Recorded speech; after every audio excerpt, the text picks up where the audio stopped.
Hi guys, welcome back with me again in this channel. On today's video, I'm gonna show you how to do auto switch to text on Google Docs Mobile.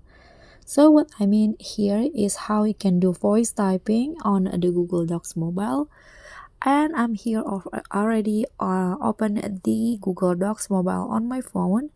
And I'm going to open this untitled document and start typing. So click on the pencil icon at the bottom, and to start the voice typing, just click on the three dots icon at the top. Sorry, go back. So here, if you already have activate the voice recognition in your phone, you can just do it on your keyboard. Here in my keyboard, there is a microphone icon at the bottom with a comma icon here.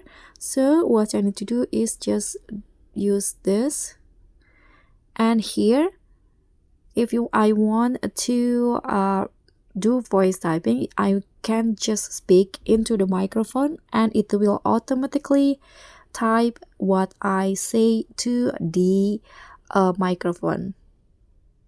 When it's done, just click on the microphone icon again, tap, and you can just go back. Here you can see there is no any function mark in this, and if you can just add it here. For example, here I'm going to add comma in here. So if you want to add comma, you need to say it on the microphone, for example, period or comma or a pause, like that. So that's all for me. Thank you so much for watching. Don't forget to like, comment, and subscribe. Also click on the thanks. Bye.